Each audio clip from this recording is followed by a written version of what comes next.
Hello friends, UGC net knowledge point में आप सभी का स्वागत है। आज हम करेंगे UGC net paper 2 public administration के चैप्टर वाइज, जो है एम लक्ष्मीकांत के बुक में से चैप्टर 10। आइए स्टार्ट करते हैं। चैनल पर नए हैं तो चैनल को जरूर सब्सक्राइब करें, लाइक एंड शेयर करें। स्टार्ट करते हैं। स्वतंत्रता क्या है? इन सेवाओं के सदस्य उच्च स्तर पर लोक सेवा की स्वतंत्रता और निष्पक्षता को प्रोत्साहन देते हैं। संवैधानिक सुरक्षा मिली होने के कारण ये क्षेत्रीय तथा स्थानीय दबाव और प्रभाव से मुक्त है, इसलिए ये राज्य स्तर के मंत्रियों को स्वतंत्र और बेलाग सलाह दे सकते हैं। नेक्स्ट है बेहतर अनुभव। अखिल भारतीय सेवा के सदस्य विभिन्न राज्यों के बीच प्रचुर अनुभव के आदान प्रदान को सुगम बनाते हैं। यहाँ उल्लेखनीय है कि इन सेवाओं के सदस्य केवल केंद्र और राज्य सरकारों के अधीन ही कार्य नहीं करते, बल्कि इनकी तैनाती केंद्र शासित राज्यों और स्थानीय सरकारों के अधीन शहरी और ग्रामीण क्षेत्रों में भी होती है। इस प्रकार इनके समृद्ध अनुभव का लाभ पूरा देश उठा सकता है। राज्यों के लिए लाभ पत्र। इन सेवाओं में भर्ती राष्ट्रीय स्तर की प्रतिभा के बीच से है, अतः इसका लाभ राज्यों को मिलता है। इसलिए जिन राज्यों में उच्च और महत्वपूर्ण पदों को भरने के लिए जनबल का अभाव है, उनको इन सेवाओं से निश्चित रूप से लाभ होगा।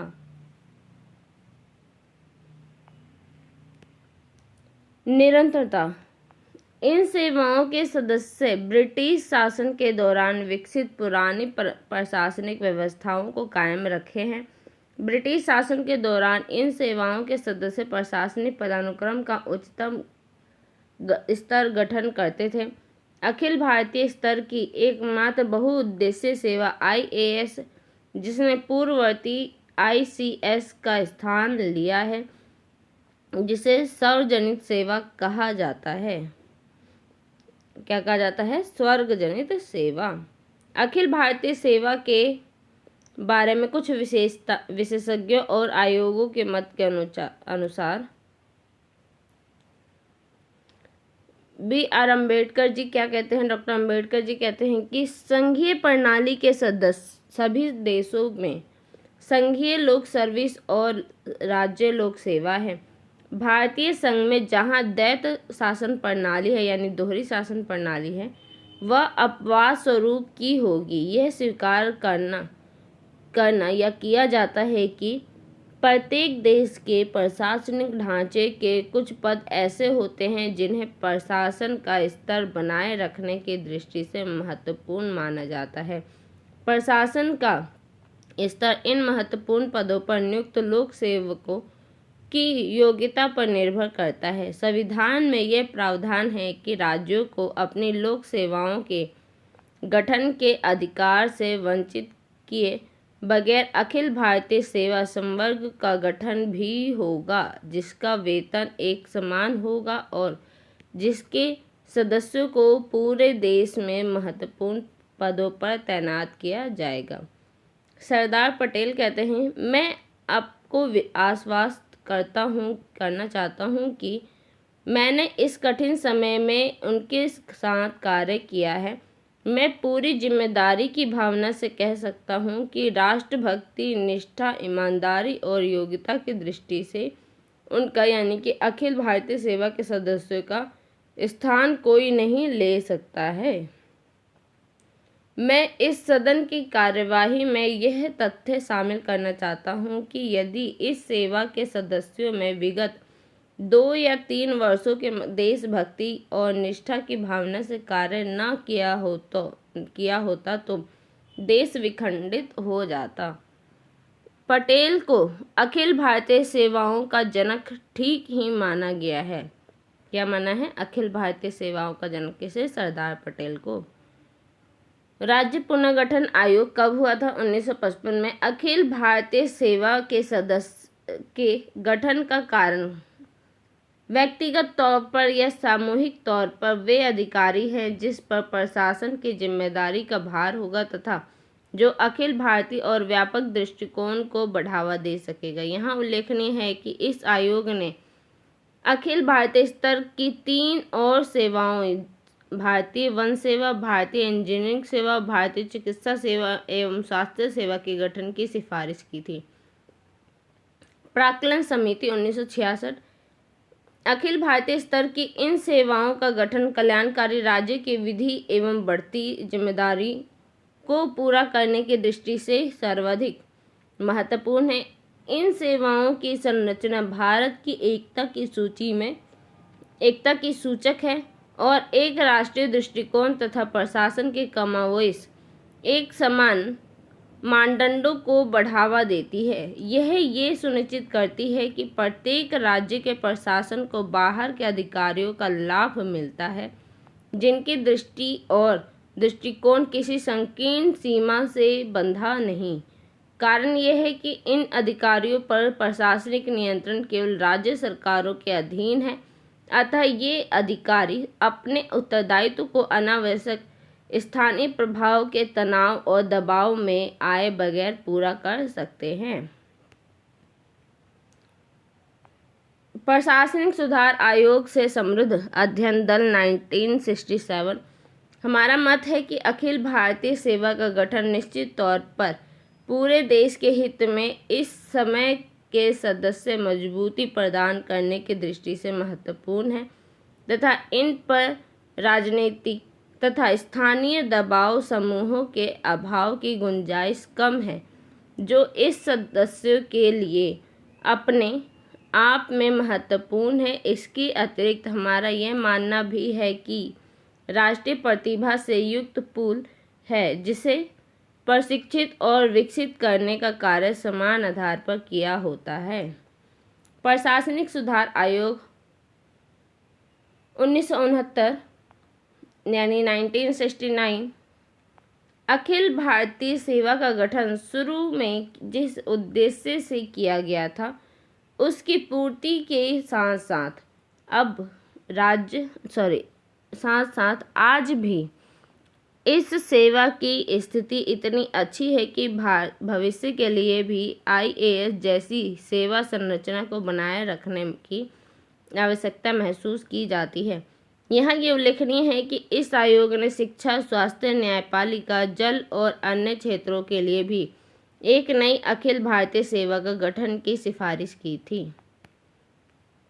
सहकार्य आयोग 1983 से 87 आज अखिल भारतीय सेवा को उतना ही आवश्यक माना जा रहा है जितना इसे संविधान तैयार करते समय माना जा रहा था, क्योंकि देश की एकता को कायम रखने की दृष्टि से इसे मुख्य संस्थान का दर्जा आज भी प्राप्त है। निसंदेह अखिल भारतीय सेवा के सदस्यों ने अपनी उन भूमिकाओं को निभाने के प्रति अपनी क्षमता दिखा दी है जिनकी अपेक्षा संविधान निर्माताओं ने उनसे की थी।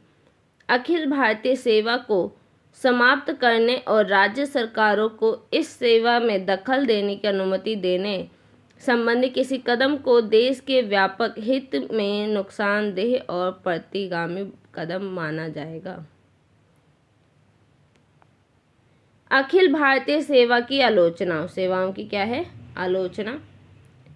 अखिल भारतीय सेवाओं की निम्नलिखित आलोचनाएं कौन कौन सी है। अतीत को कायम रखना। इन सेवाओं का गठन भारत में ब्रिटिश शासनकाल के दौरान से हुआ था। उस समय एकात्मक सरकार थी। क्या थी? एकात्मक सरकार थी और इसकी प्रकृति एकाधीनतावादी थी। स्वतंत्रता प्राप्ति के बाद सरकार की संरचना और देश की सोच में व्यापक बदलाव आया। इस बदले हुए परिदृश्य में अखिल भारतीय सेवा का कोई स्थान नहीं है। सेकंड आलोचना है संघीय राज्य के विरुद्ध। ये सेवाएं उन प्रावधानों के विरुद्ध है जो संघीय प्रणाली की सरकार के बारे में है। इससे राज्यों की स्वायत्तता प्रभावित हुई है। इस वर्ष 1950 से ही ये सेवाएं केंद्र और राज्यों के मध्य विवाद का प्रमुख कारण रही है। संविधान में अखिल भारतीय स्तर की और सेवाओं के गठन का प्रावधान होने के बावजूद राज्यों ने इनका समर्थन नहीं किया है। वास्तविक यह है कि तमिलनाडु सरकार वर्ष 1969 यानी 1969 में गठित राज्य मन्नार समिति ने अपनी रिपोर्ट 1971 में भारतीय प्रशासनिक सेवा और भारतीय पुलिस सेवा को समाप्त करने की सिफारिश की। किसने? राज्य मन्नार समिति ने। मंत्रियों के उत्तरदायित्व का अतिक्रमण। अखिल भारतीय सेवाओं के कारण राज्य स्तर पर मंत्रियों के उत्तरदायित्व का अतिक्रमण होता है। इन मंत्रियों को उन लोक सेवकों की यानी सचिवों की सहायता और परामर्श में कार्य करना पड़ता है जिनकी नियुक्ति और प्रशिक्षण केंद्र द्वारा होता है। इस प्रकार लोक सेवकों का मंत्रियों का सीधा नियंत्रण होता है। असमान प्रतिनिधित्व। इन सेवाओं में अखिल भारतीय संघ के राज्यों का प्रतिनिधित्व एक समान नहीं है। पंजाब, उत्तर प्रदेश, बिहार, तमिलनाडु और आंध्र प्रदेश का प्रतिनिधित्व अन्य राज्यों से अधिक है। इस प्रकार इन सेवाओं में क्षेत्रीय निष्ठाओं के कारण राष्ट्रीय चरित्र का अभाव है। वित्तीय भार। इन सेवाओं के सदस्यों के वर्तमान अधिक होने के कारण राज्य सरकारों पर भारी वित्तीय भार होता है। ऐसा देश भर से अच्छी प्रतिभाओं को आकृष्ट करने और उनकी कार्यकुशलता को बनाए रखने के लिए करना होता है। राज्य सेवाओं का हतोत्साहन। अखिल भारतीय सेवाओं के सेवा शर्तें और वेतन तथा पदोन्नति के अवसर राज्य स्तर की सेवाओं से बेहतर है। इसके अतिरिक्त राज्य सेवाओं के अधिकारियों को अखिल भारतीय सेवा के अधिकारियों के अधीन कार्य करना पड़ता है, जिससे राज्य सेवाओं का अधिकारी हतोत्साहित होते हैं। अज्ञानता। अखिल भारतीय सेवा के सदस्य उस राज्य के बाहर से होते हैं जहां उनकी नियुक्ति होती है। इस कारण उन्हें राज्य की स्थानीय भाषा, संस्कृति और परिवेश का ज्ञान नहीं होता। ये अधिकारी उस राज्य की जनता की समस्याओं को ठीक नहीं समझ सकते। धरती पुत्र सिद्धांत को प्रोत्साहन। नई अखिल भारतीय सेवाओं के गठन और उनकी निरंतरता के कारण राज्य सेवाओं का प्रभावी प्रसार नहीं हो सका है। इस कारण स्थानीय लोगों के लिए रोजगार के अवसरों में भी कमी आई है। इन स्थानीय लोगों को धरती पुत्र भी कहा जाता है। धरती पुत्र यह सिद्धांत देश में बढ़ते क्षेत्रवाद का परिणाम है। विशेषज्ञता का अभाव। अखिल भारतीय सेवाओं के तहत मुख्यतः IAS के कारण विशेषज्ञता को बढ़ावा नहीं दिया जा सकता, जो कि आधुनिक युग में आवश्यक है। कहावत है कि IAS के अधिकारी हर फन मौला है जिन्हें महारत किसी क्षेत्र में हासिल नहीं होता। प्रशासनिक सुधार आयोग 1966 से 70 ने भी इस तथ्य को माना था और सिफारिश की थी कि व्यावसायिक क्षेत्र फंक्शनल फील्ड में को IAS के अधिकार क्षेत्र से बाहर रखा जाना चाहिए। सहकार्य आयोग की सिफारिश। सहकार्य आयोग इम्पोर्टेंट है, इसमें से पेपर में पूछे जाता है।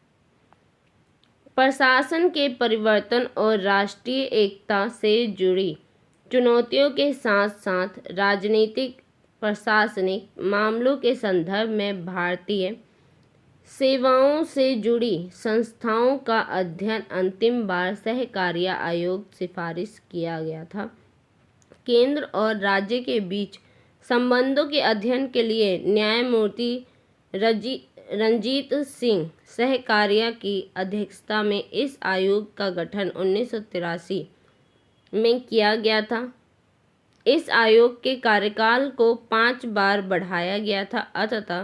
अंततः इसने अपनी रिपोर्ट वर्ष 1987 में दी थी। कौन थे ये? न्यायमूर्ति रंजीत सिंह सहकारिया। इस आयोग ने अखिल भारतीय सेवाओं की भूमिका के संबंध में केंद्र और राज्य सरकार द्वारा उठाए गए विभिन्न मुद्दों की विस्तृत जांच की थी। इस आयोग ने भी प्रशासनिक सुधार आयोग की तरह ही अखिल भारतीय सेवाओं का स्पष्ट समर्थन किया और इस सेवा को राष्ट्रीय एकता और अखंडता बनाए रखने का महत्वपूर्ण माध्यम माना था तथा इसकी व्यापक भूमिका को बनाए रखने का समर्थन किया था। इस प्रकार इस आयोग ने इस संदर्भ में निम्नलिखित सिफारिशें की थी। सहकार्य आयोग की क्या क्या सिफारिशें थी?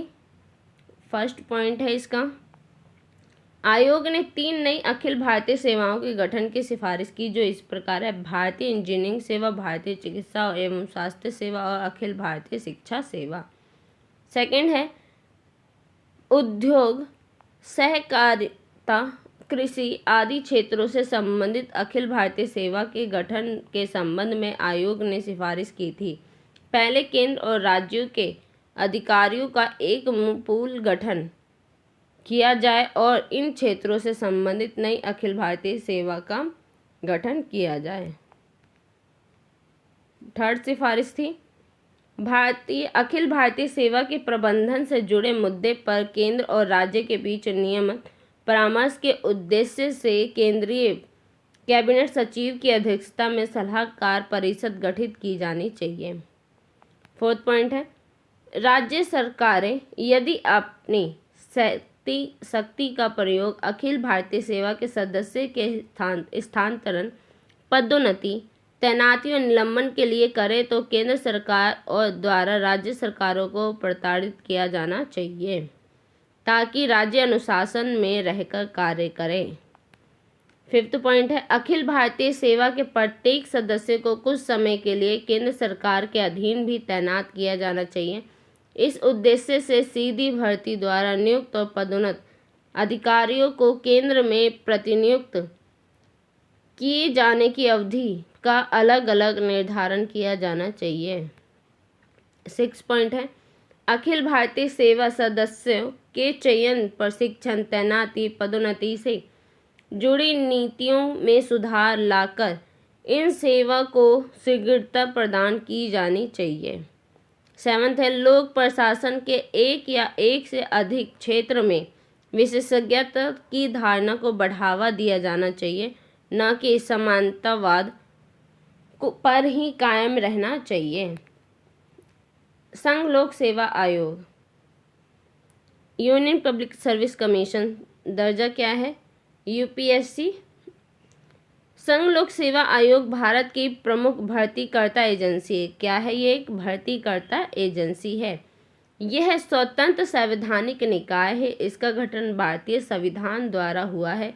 संविधान में इस आयोग की संरचना, इसके सदस्य की नियुक्ति और पदच्युति, इसकी शक्तियों और कार्यों तथा इसकी स्वतंत्रता से संबंधित प्रावधानों का विस्तृत उल्लेख है। संविधान में संघ लोक सेवा आयोग के प्रावधान के अतिरिक्त प्रत्येक राज्य पर में लोक सेवा आयोग तथा 2 या 2 से अधिक राज्यों के लिए संयुक्त लोक सेवा आयोग का प्रावधान भी है।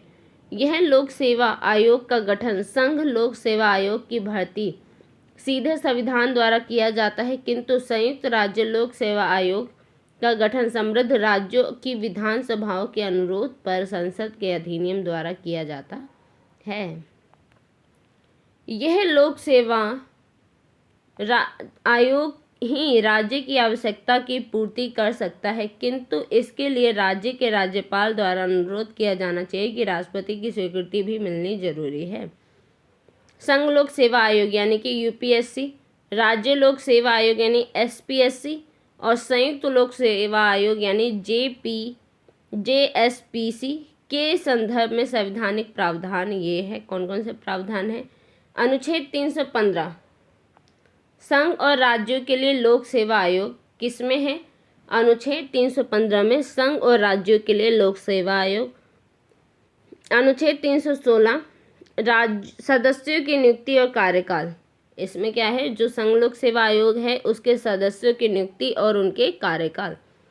थर्ड है अनुच्छेद 317 लोक सेवा आयोग के सदस्य की पदच्युति और निलंबन, यानी उसको दूसरे पद पे शिफ्ट करना और उसका निलंबन करना किसमें बताया गया है?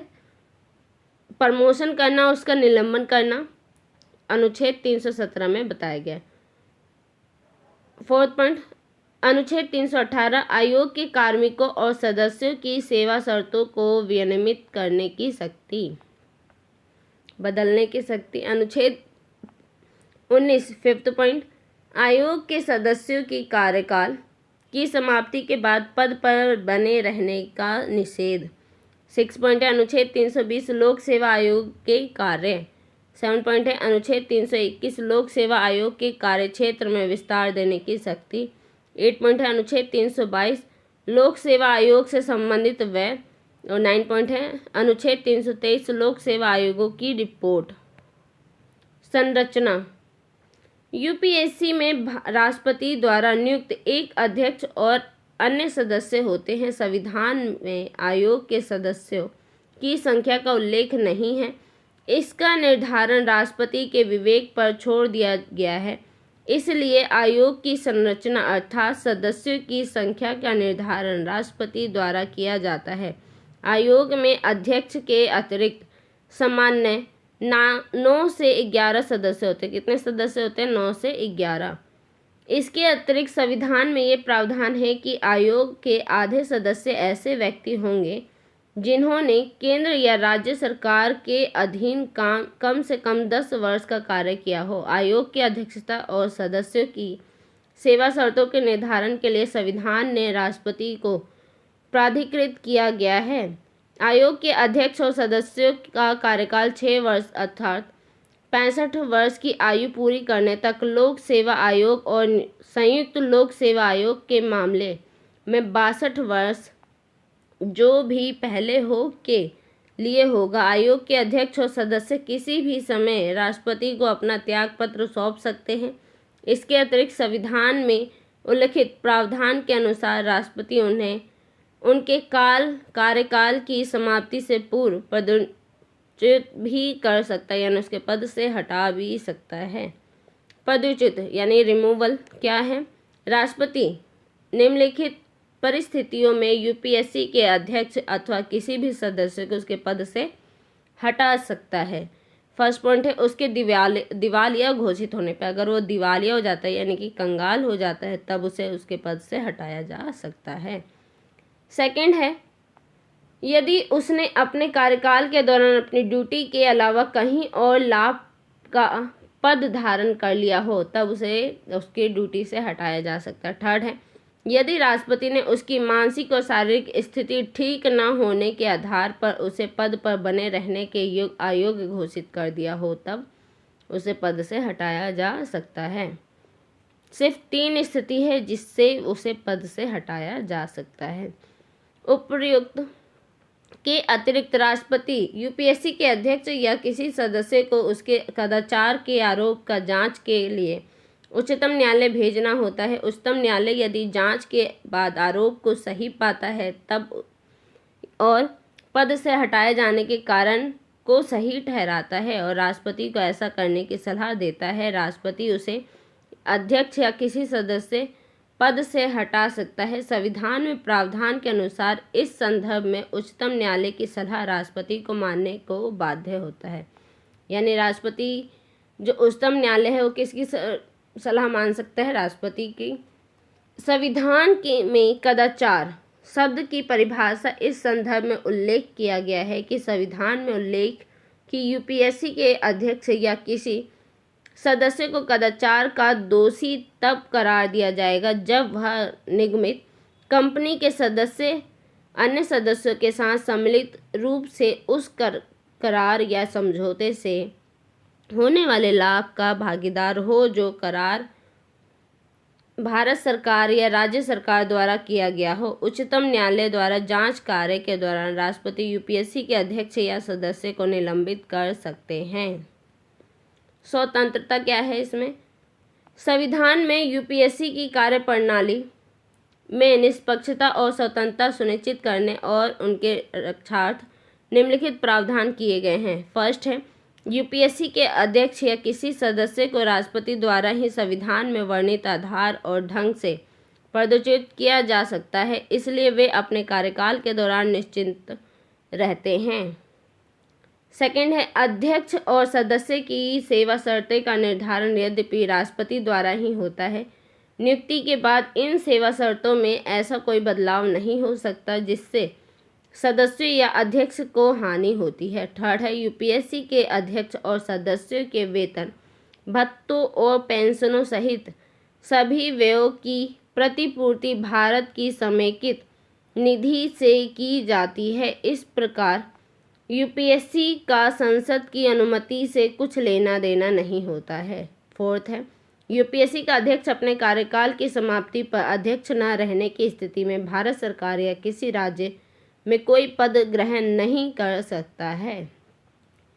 फिफ्थ पॉइंट है, यूपीएससी का कोई भी सदस्य अपने कार्यकाल की समाप्ति पर यूपीएससी के अध्यक्ष के रूप में नियुक्ति का पात्र है, किंतु वह भारत सरकार या किसी राज्य में कोई जो पद है वो ग्रहण नहीं कर सकता है।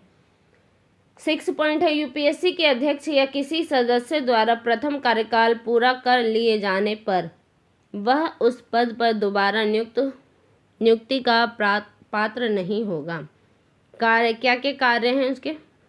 यूपीएससी निम्नलिखित कार्य करता है।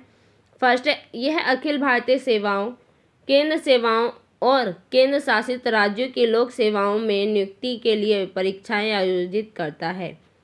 सेकंड है, यह उन राज्यों के अनुरोध पर किसी ऐसी सेवा के लिए संयुक्त भर्ती संबंधित योजना की तैयारी और उसे संचालित करने का कार्य करता है जिस सेवा के लिए विशेष योग्यताधारी अभ्यर्थियों की आवश्यकता होती है। थर्ड है, यह राष्ट्रपति की स्वीकृति और राज्यपाल के अनुरोध पर राज्य की किसी एक अथवा सभी आवश्यकताओं की पूर्ति करता है। फोर्थ है, यह आयोग राष्ट्रपति को निम्नलिखित विषयों से संबंधित सलाह भी देता है। का पॉइंट है, क्या क्या सलाह देता है? सिविल सेवाओं और सिविल पदों पर भर्ती की पद्धति से जुड़े सभी मामले। सेकंड है, सिविल सेवाओं और पदों पर की जाने वाली नियुक्तियों तथा एक सेवा से दूसरे सेवा में स्थानांतरण या पदोन्नत किए जाने के समय अनुसरणीय सिद्धांत। ग पॉइंट है, यानी थर्ड पॉइंट है, सिविल सेवाओं और पदों पर नियुक्ति के लिए एक सेवा से दूसरी सेवा में स्थानांतरण और पदोन्नति और स्थानांतरण या प्रतिनियुक्ति पर नियुक्ति के लिए अभ्यर्थियों की उपयुक्तता पदोन्नतियों की सिफारिश संबद्ध विभाग करते हैं, यूपीएससी से उसकी पुष्टि करने का अनुरोध करते हैं। घ पॉइंट है, यानी फोर्थ पॉइंट है, भारत सरकार के अधीन सेवारत किसी व्यक्ति से संबंधित सभी प्रकार के अनुशासनिक मामले जिसमें शामिल है। कौन कौन से मामले शामिल है? निंदा या भर्त्सना, वेतन वृद्धि या पदोन्नति रोका जाना, वित्तीय हानि की वसूली, सेवा व रैंक के स्तर में कमी लाया जाना, अनिवार्य सेवानिवृत्ति, नौकरी से बर्खास्ती और नौकरी से हटाया जाना। अड़ा पॉइंट है, किसी सरकारी सेवा द्वारा सरकारी ड्यूटी के निष्पादन से संबंधित कानूनी कार्यवाही से होने वाले व्यय की भरपाई संबंधी कोई दावा। 4 पॉइंट है, भारत सरकार अधीन सेवारत किसी व्यक्ति के चोटग्रस्त हो जाने के फलस्वरूप पेंशन दिए जाने अथवा पेंशन की राशि से संबंधित दावा। 6 पॉइंट है, 1 वर्ष से अधिक अवधि तक अस्थायी नियुक्ति तथा नियुक्ति को नियमित करने से संबंधित मामले। ज पॉइंट है, सेवा विस्तार की मंजूरी तथा कुछ सेवानिवृत्त सिविल सेवकों को पुनः रोजगार देने से संबंधित मामले। झ पॉइंट है, आयोग को भेजे गए कार्मिक प्रबंधन से जुड़ा अन्य कोई भी मुद्दा।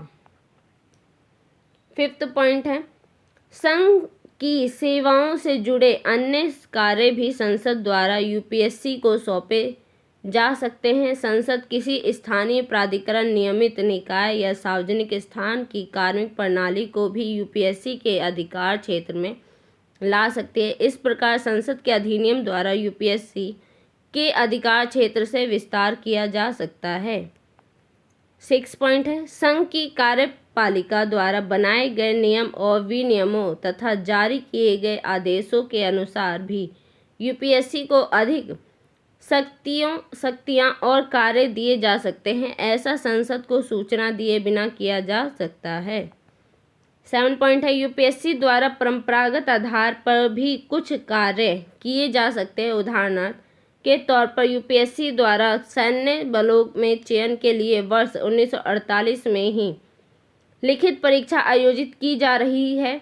विभिन्न क्षेत्रों में तैनाती के लिए वैज्ञानिकों और तकनीशियनों का चयन भी इसी के द्वारा किया जाता है। 8 पॉइंट है, यूपीएससी भी अपने कार्य निष्पादन से संबंधित रिपोर्ट प्रतिवर्ष राष्ट्रपति को प्रस्तुत करता है। राष्ट्रपति इस रिपोर्ट को उस विस्तृत ज्ञापन के साथ संसद के दोनों सदनों में रखता है जिसमें यह बताया गया होता है कि किसी मामले विशेष पर यदि कोई हो, आयोग की सलाह किन कारणों से नहीं मानी गई है, आयोग की सलाह को अस्वीकृत किए जाने संबंधी मामलों पर नियुक्ति से जुड़े केंद्रीय कैबिनेट समिति का अनुमोदन प्राप्त होना चाहिए। किसी मंत्रालय या विभाग विशेष को यूपीएससी की सलाह पर अस्वीकार करने का विशेष अधिकार नहीं है। निष्कर्ष के रूप में कहा जा सकता है कि यूपीएससी के कार्य के 4 स्रोत हैं: संविधान, संसदीय अधिनियम, कार्यपालिका के नियम और आदेश तथा परंपरा। यूपीएससी के इन कार्यों को 3 श्रेणियों में वर्गीकृत किया जा सकता है: कार्यकारी, नियामक और अर्धविधायी। सीमाएं, लिमिटेशन क्या है? निम्नलिखित विषयों से संबंधित कार्यों को यूपीएससी के अधिकार क्षेत्र से बाहर रखा गया है, अर्थात इन विषयों पर यूपीएससी से परामर्श नहीं लिया जाता। फर्स्ट, अनुसूचित जाति, अनुसूचित जनजाति और पिछड़े वर्ग के लिए आरक्षित पदों से संबंधित मामले। सेकंड है, आयोग और अधिकरणों के अध्यक्षों और सदस्यों के चयन कूटनीतिक प्रकृति के उच्च पदों पर और ग्रुप सी और ग्रुप डी की सेवाओं के लिए चयन से संबंधित मामलों पर। थर्ड है, अधीनस्थ या स्थापन आधार पर नियुक्ति हेतु उस स्थिति में चयन के संदर्भ में जब नियुक्ति व्यक्ति के उस पद पर 1 वर्ष से अधिक रहने की संभावना न हो। राष्ट्रपति पदों, सेवाओं और विषयों को यूपीएससी के अधिकार क्षेत्र से बाहर रख सकते हैं। संविधान में ये उल्लेख है कि राष्ट्रपति अखिल भारतीय सेवा और केंद्र सेवाओं और पदों के संदर्भ में उन विषयों पर विनियम बना सकते हैं जिन पर यूपीएससी के परामर्श किया जाना आवश्यक नहीं है, किंतु राष्ट्रपति द्वारा निर्धारित ऐसे सभी विनियमों को संसद के दोनों सदनों में कम से कम 14 दिनों तक रखा जाएगा। संसद आवश्यक होने पर उन विनियमों को संशोधित या उनको रद्द कर सकता है। आज के लिए वीडियो इतना ही। वीडियो अच्छी लगे तो लाइक कीजिए, शेयर कीजिए, सब्सक्राइब कीजिए। धन्यवाद।